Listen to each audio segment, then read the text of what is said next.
السلام عليكم، ازيكم عاملين ايه؟ يا رب تكونوا بخير. رمضان سعيد عليكم يا رب، واهلا بيكم في قناتي المتواضعه. لو ما تعرفونيش انا دينا نبيل ودي قناتي. يا ريت تحطوا لي لايك وشير وسبسكرايب وشجعوني عشان انزل لكم فيديوهات اكتر ان شاء الله. النهارده هيبقى فيديو لطيف خفيف ظريف، ومن الطف الحاجات اللي فيه ان احنا معزومين النهارده يا جماعه. النهارده مفيش مطبخ، بس والله كان فيه برضو. بس هعمل ايه، هو ورانا ربنا يجعلنا الاجر والثواب ونحتسبه عند الله باذن الله. ان احنا ايه ده من وقتنا ومن صحتنا ومجهودنا وبناخد عليه حسنات قد كده، يمكن ما بناخدهاش طول السنه كلها. بس انتي حطي في نيتك ان انتي دي بتاخديها اجر افطار صايم. لما بقول لاولادي كده، ماما هو انت بتشحتي علينا، انتوا معتبرين ان ان احنا شحاتين؟ احنا كلنا شحاتين من ربنا سبحانه وتعالى، بنشحت منه الاجر والحسنات والثواب، وبنشحت منه يعني كل حاجه حلوه، او كل حاجه ان احنا ايه طالبينها من ربنا. احنا بالفعل كلنا شحاتين لربنا سبحانه وتعالى. ايدي بتوجعني اول ما بمسك الموبايل كده، بس يلا كله عشان خاطر عيونكم. تمام. النهارده باذن الله هشارككم الحاجات اللي هتحصل. احنا معزومين عند عم الولاد تحت، هو عازمنا النهارده تقريبا 7 رمضان. فانا مش هعرف انزل اجيب حاجات وكده، فقلت ايه اعمل لهم حلا سريع وسهل ولذيذ، البسبوسه. وهنعمل معاكم البسبوسه، وهعمل معاكم الفول، وهحاول برضو لو صورت حاجه تانية معاهم برضو هحطها، يعني مش هبخل عليكم بحاجه. المهم ما تنسوش في اللايك. تعالوا نكمل بقيه اليوم ان شاء الله. ربنا يجعله يوم مبارك، يوم سعيد، يوم حلو، يوم خفيف نتبسط فيه. الولاد يغيروا جو، انا فرحانه لان الولاد هيغيروا جو. تمام. احنا على طول عند تيتا، فالنهارده يوم مختلف، فعيشوا معانا اليوم ان شاء الله. ويلا نكمل بقيه اليوم باذن الله. زي ما قلت لكم النهارده عم الولاد عازمنا، فهم ساكنين تحتنا يعني، مفيش اصلا. هو بس نفتح الباب ننزل السلم خلاص بقينا ايه عندهم. فقلت ايه خلينا نلبس عباية النهارده، فانا عايزه اشارككم اي حاجه حلوه انا بعملها. تمام. بصوا العباية ديت، ايه رايكم فيها؟ ايه رايكم في تفاصيلها؟ روعه. بصوا يعني الشغل هنا، وقصاده الناحيه التانية بصوا الشغل برضو. وبصي انا بحب الحاجات دي قوي، اللي بصي اللي اي عبايه، اي مثلا جلابيه، اي حاجه فستان بتنتهي بالحاجات دي انا بحبها. بحس ان هي انثويه قوي يعني. بصوا الشغل ده لايق على الشغل ده، الاتنين متناسقين مع بعض. ومتهيألي البس عليها طرحه لونها ايه، انا محتاره. هو في منها بصوا ذهبي كده. بصوا قماشتها جميله، ولونها جميل قوي قوي قوي. يبقى لونها كمان على علمكم في الطبيعه احلى. بصوا انا معجبه قوي الشغل ده، وعلى الطبيعه احلى علمهم. متهيألي احلى طرحه عليها هي الذهبي، ما عنديش ذهبي، سودا هي اللي بصراحه تبقى حلوه قوي. خلاص نلبس طرحه سودا. دن. بصوا طريقة الفول سهلة جدا جدا. عندك نص كيلو فول، كيلو فول اللي انتي عايزاه. لو هتستخدمي كيلو يبقى الضعف المقادير اللي انا هقولها. ونقعته يمكن 12 ساعة، في ناس بتنقعه 6، في ناس بتنقعه 8. الراجل ما قال لكمش لا انقع، هو بيقول لكم انقعوني زي ما تنقعوني، المهم في الاخر تاكلوني. يا سلام، تصدقوا مطلع اغنية، انقعوني مهما تنقعوني المهم في الاخر تاكلوني. معلش اثار الصيام. خلاص نقعناه. تعالوا نشوف هنعمل ايه تاني. في واحدة جميلة كده لزوزة تقول لي هو احنا لازم ننقع الفول يا دينا؟ هقول لها لا يا سنة اولى مطبخ، لازم ننقع الفول، مش نجيبه كده من عند العطار ونقوم حاطينه في القدرة. لا يا امورة يا جميلة يا حلوة يا منمنمة يا مسمسمة. معلش سرحت شوية، بعكس بنت اختي رودينا حبيبة قلبي. تمام. هقول لك عشان الفول اصلا لما بيتنقع حجمه بيتضاعف. بصوا انا كنت جايبه كيلو اصلا. تمام. فهقارن لكم بين المنقوع وبين اللي انا لسه جايبيه. ده نص كيلو وده نص كيلو، المنقوع نص كيلو، واللي انا جايباه نص كيلو برضو مش منقوع. بص هو يعني بصي حجم الايه اللي مش منقوعه، بصوا حجم الايه المنقوعه. بصوا الفرق. مش احنا اولى بالفرق ده في الظروف الجميله دي؟ احنا طبعا اولى بالفرق الكبير ده حلو. ده تضربيه في الخلاط تهرسيه يبقى يعمل معاكي كميه بمعنى اصح. بصي سبحان الله، بصي ده مش منقوع وده منقوع. كله تحت الكنترول. جبنا القدرة القدورة بتاعتنا، تمام، فيها نص كيلو الفول، تمام. بصوا بقى، ميه من الكاتل، ميه بتغلي، شايفين بتغلي ازاي؟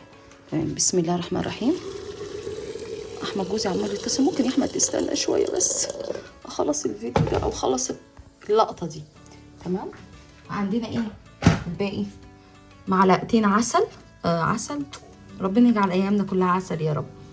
معنا معلقتين عدس اصفر، معلقتين اللي هو فول البصاره او فول الطعميه، نص ليمونه هنعصرها، ونص طماطمايه وجزرايه زي ما هي كده. كل المكونات دي هنحطها في القدره، تمام. احطها معاكم، كل المكونات دي هحطها في القدره، وطبعا معها الميه المغليه، ولو عوزت ازود شويه ميه هزود، اوكي. وكل ده يا جماعه على نار عاليه. اول ما النار الفول يبدأ يغلي، وطي بقى عليه شمعة على نار هادية خالص خالص، تمام. ياخد له 5-6 ساعات، ياخد له بقى السوا دي، يرجع لك انت زي ما انت ما عايزة، وبس. هو ده الفول، سهل جدا. بصوا انا بعمل لكم كذا حاجة النهاردة. عملنا الفول، وهنعمل بسبوسة سريعة عشان الولاد عم الولاد عايزينها النهاردة، فبعمل كذا حاجة ورا بعض. صحيين متأخر، عايزه انزل لهم، فالدنيا مكربكه، واحمد عمال يكلمني، وكله عمال يكلمني في وقت واحد، تمام. بصوا اسهل حاجه اللي هي بسبوسه ماركيز دي، اللي انا وريته لكم في المشتريات اللي انا جبتها من السوق. سهله وسريعه وطعمها حلوه قوي، طعمها حلو، ودي قديمه اصلا. احلى حاجه ماركيز، في انواع كتير بس خدوا ده. انا جربت حلو الشام، ما عجبتنيش. انا اصلا بعمل البسبوسه من غير اصلا الكيس ده. في مره تانية، في فيديو تاني، هعمل لكم البسبوسه بدون يعني بدون الكيس الماركيز ده. هعمله لكم بجوز الهند وبدقيق السميد والحاجات دي كلها. بصوا اول حاجه هنفضي الكيس ده، هجيب المقص، هنفضي الكيس ده اهو. يا رب تكونوا شايفين بس. اعذرونا النهارده الفيديو ايه سريع سريع كده، اوكي. فضينا الكيس، بصوا شكله من جوه.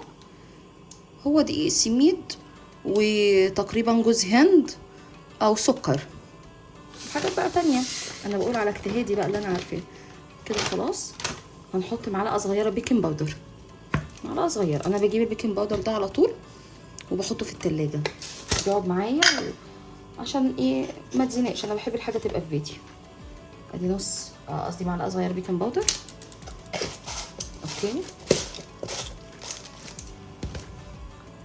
ونص كوبايه سمنه، نص كوبايه سمنه. بسم الله، بسم الله الرحمن الرحيم. ننزلها بالمعلقه الباقي. احنا لازم بصي ناخد خلاصه الخلاصه. خلاص خلصناهم على جنب. نبدا بقى ايه، نقلبهم ونعجنهم كويس. وخدوا بالكم البسبوسه اهو دول شكلهم. البسبوسه ما بتحبش العجن الكتير، يعني بس مجرد ان انت ايه تعملي ميكس كده، ان البسبوسه تشرب ايه السمنه او الزبده اللي انت حطاها. زي ما انا بعمل كده، بعملها كده. انتوا شايفين ولا ما شايفين؟ شايفين ايدي بس هقلبهم كويس. وبعد ما اقلبهم كويس هقوم حاطه زبديايه. الزبديايه بس يعني ايه، بعد ما تحطي الزبديايه برده ما تقلبيش كتير، مجرد بس تعملي ميكس ما بينها وبين الايه البسبوسه بتاعتك. والفول اهوت على النار. اعذروني بقى البوتاجاز عشان بعمل كذا حاجه ومتسرعه. الفول اهوت على النار وقافله الغطا. بسم الله الرحمن الرحيم. بدا يغلي. اول ما يغلي هقوم مدياله تقليبه تمام كده، تمام. واقوم موطيه النار شمعه خالص على الهادي يا زبادي، على الهادي يا زبادي. برضو تاني هقول لكم اعذروني على البوتاجاز، هننضفه بعد الفطار باذن الله. بصوا شربات البسبوسه هو اصلا كل حاجه مكتوبه هنا ورا، ما هو عشان هي سهله فانا ايه عملتها. بص حتى يا رب بس احط اهي يتم تجهيز الشربات حسب مش عارفه الشربات ايه، كوب سكر وكوبايه ونص ميه وشريحه ليمون. بص الشربات بتاع البسبوسه اهو. بصوا هتبداوا تقلبوا، انا هاجي للناحيه التانيه. هتبداوا تقلبوا من النص كده، تمام. تقلبوا شويه من النص، اوعوا ايديكم تيجي ناحيه. يا رب انا هشوف بس انتوا شايفين ولا لا. ان شاء الله شايفين. اوعوا ايديكم تيجي ناحيه الاطراف. اوكي، تفضلوا تقلبوا شويه كده. اوكي، وبعد ما تقلبوا شويه، اول ما يبدا يغلي، انا طبعا حاطه فيها شريحه ليمون، اول ما يبدا يغلي هتطفي عليها، لان اصلا شربات البسبوسه بيبقى خفيف ولازم يبقى دافي يا جماعه او بارد. ما ينفعش البسبوسه سخنه تقوم حاطط عليها الشربات برضو ايه سخن، لا، الشربات دافي، البسبوسه سخنه. وبرضو البسبوسه لازم تسخنوا الفرن قبلها. انا وريتكم، هشوف كده انا وريتكم البسبوسه بعد ما فردتها في الصينيه ولا لا. بس كده هقفل بقى لحد هنا عشان ايه ما نطولش في الفيديو على الفاضي يعني. بصوا اهي البسبوسه اهيت، فردتها في صينيه البسبوسه. صينيه البسبوسه الحيطه بتاعتها بتبقى ايه، مش عاليه، لا مش زي الصواني التانية العاديه، لا دي اسمها صينيه البسبوسه. بصوا شكلها ما شاء الله اللهم بارك. تقعدي بقى تفرديها وتظبطيها تمام، وتنسقيها كده، تحسسي ان حتى مكان صوابعي اهو وانا بظبطها. الحمد لله. يهديكم الله ويصلح بالكم. تمام، على اعتبار انتوا تقولوا لي يرحمكم الله. المهم تمام، فانا ظبطتها اهو بصوابعي تمام، ما تخليش بقى فيها حتت طالعه، فيها حتت نازله. بصوا اهي الكاميرا وضحت لي الحته دي ان هي ايه مش مظبوطه، بقوم مظبطاها عادي وبسيبها 10 دقايق تقريبا. وقبلها المفروض بيبقى فيه ايه، بتبقي طبعا معلقه على الفرن، لازم الفرن يبقى مسخن قبلها يا جماعه. يا جماعه انا مبهوره ما شاء الله اللهم بارك بجد. انا معلقه على الفول ده الساعه 2:30، دلوقتي ما شاء الله الساعه 3:30. انا بس عايزه اوريكم بجد، يعني عايزه اشيل الموبايل واصور لكم واعمل حاجات كتير في وقت واحد بجد. ما شاء الله اللهم بارك. بصوا الفول انهرى، انتوا عارفين يعني انهرى؟ انهرى والله العظيم. في فول خلاص قشرته اصلا طلعت انهرى، معنى كده ان الفولية اصلا تبارك الله حلوة جدا جدا كمان ما شاء الله. انا لسه معلقة عليه، مش هسيبه دلوقتي، بس فرحانة قوي قوي.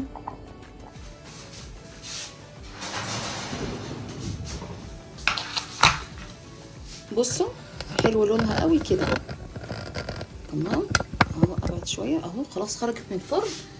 بسم الله الرحمن الرحيم، نسمع صوت الطشه. الله،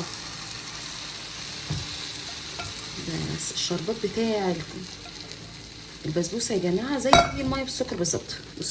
بصوا ما شاء الله اللهم بارك، شربت السكر كله، العسل بتاعها كله. سامعين صوت الطشطشه؟ ويا رب بقى ايه تعجبهم، ولو ما عجبتهمش ما يقولوش وحشه، لا يشكروا فيها برضو. بصوا البسبوسه ما شاء الله، بألف هنا وشفا على قلوبهم. بصوا العباية، ايه رأيكم؟ ايه رأيكم؟ حلوة سو كيوت. خد شنطة العلاج يا محمد عشان ايه الفطار.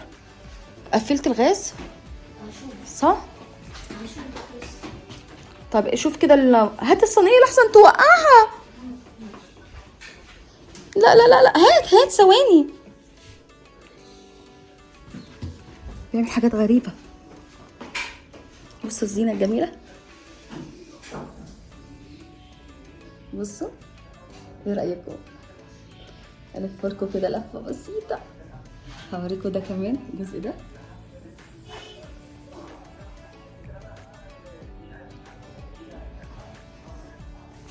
لا اطفي النور، اطفي النور بقى يا محمد.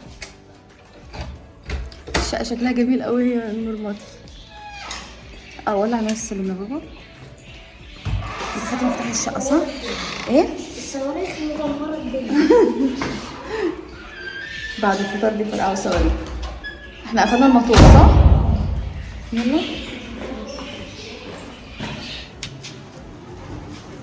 يلا يا محمد، ارمي ربنا يعفيك الخير. اهو يا عيال. لما تدرني عفيك الخير. هو بيغيب ليه كده عشان يولع؟ لا ده استثناء هتلاقي القنبلة ده بايظ. لا لا مش بايظ يا مان بجد لا مش بايظ.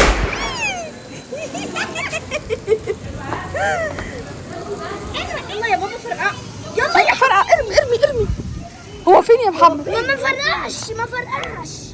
اصلا انتوا كنتوا لسه ما ولعتوهوش. ايوه ما تدي ارمي ولا والله. جبانه قوي يا مايا، يا بتخافي. بنتي. عايزه اقول لكم من الساعه 4 الا تلت، بس والله ما هندوش عليا، قلت لا لازم اكمل لكم واوريكم ان البيتي افضل كتير بالفعل. انا على علمكم اصلا بحب الفول بتاع بره جدا جدا جدا، فوق ما انتوا تتخيلوا. تمام. فالبيتي تحفه. بصوا ما شاء الله لونه فاتح ازاي، كهرمان، والله العظيم كهرمان. ولونه في حقيقي بالفعل والله. الصور دايما بيغمق. لا ما شاء الله.